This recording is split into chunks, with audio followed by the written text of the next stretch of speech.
Moving on from Luther then, Zwingli, of course, disagrees with Luther over the issue of communion. And so why is Zwingli important? Well, obviously it begins the Reformation in Switzerland, so it spreads out of Germany, but also because he begins that process of dividing Protestantism. He doesn't divide it, but it begins the process of Protestantism being a multi-headed monster that will keep splitting. To use the Catholic term, monster. But I can't. So it's a multi-headed, what, hydra? Is that the Greek term for Medusa? Medusa. No, it's the hydra that has multiple. The hydra has multiple heads. So therefore, and the reason why this is going to happen is because, remember, Luther rejects the church as the final determiner of Christian truth. Therefore, who's going to determine Christian truth? And many people disagreeing with the Catholic Church are going to disagree amongst themselves. If you remember, Luther argues that Christians have this liberty. They have the liberty of a Christian. And what is Christian liberty? The ability to read the Bible and to decipher Christian truth for themselves. He doesn't mean liberty as in, oh, you're exempt from laws, but instead that you're exempt from some religious authority that can command you.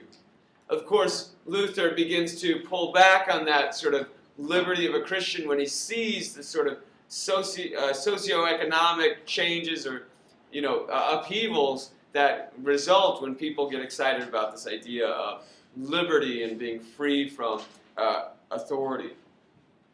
Okay, Calvinism, we want to remember Calvinism for 4 reasons. So, A, predestination.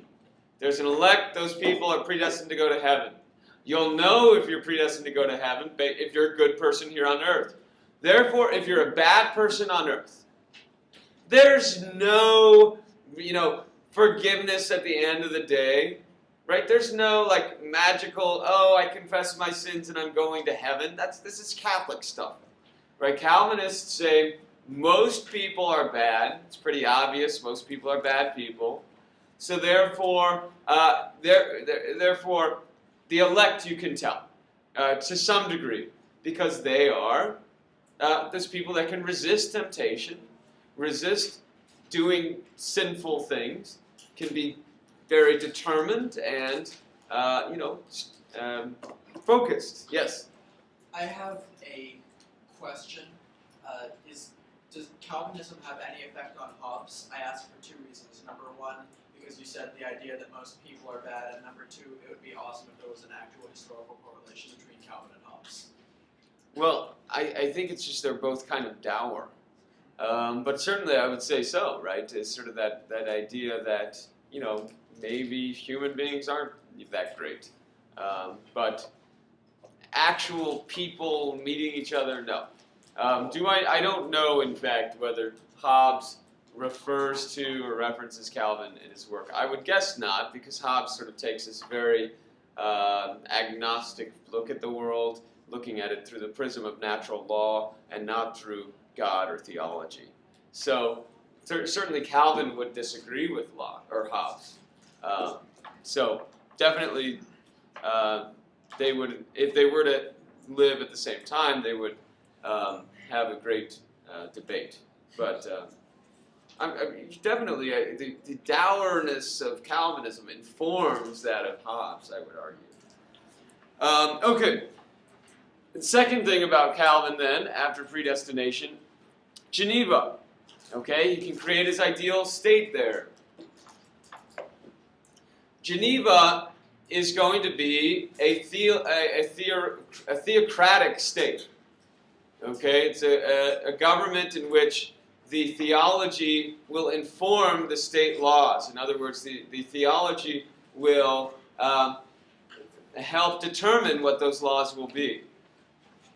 And so there will be laws preventing public drunkenness, gambling, other sort of outwardly sinful-looking activies, fun-loving activities. And so we see Calvinist ideas, for example, in Calvin's followers, the Puritans, when they take over in England, they end the Globe Theatre and Shakespeare's performances there and things like that. Next, third thing about Calvin, the Institutes of the Christian Religion. The Institutes of the Christian Religion is the book that Calvin writes that is able to become this model for Protestants. So it becomes basically a theological tract for Protestants to follow that lays out their key positions on issues. And so between Geneva and the Institutes of the Christian Religion, Calvin creates this model that can be replicated elsewhere, which it is. And finally, final important thing about Calvinism is the presbyteries that will govern the churches. A presbytery is a church council. And these councils will be made up of the pastors of the churches as well as the members of the congregation that are elected onto the presbytery. So you're going to have the presbytery, the leadership of the church, elected by the congregation of the church. And so this is a bit of a democratic impulse imbued in Calvinism that some historians will say with the spread of Calvinism and this idea that people get to elect their religious authorities, that this, of course, begins to have an effect on what people think when it comes to politics as well. So, Anglicanism is, of course, the Church of England, and we discussed that thoroughly. Common Protestant beliefs and practices, then. Fewer sacraments, too. Sola Scriptura, the Bible only. Church services will be in the vernacular, not in Latin. The Mass in Catholicism was in Latin until the 1960s. There will not be saints.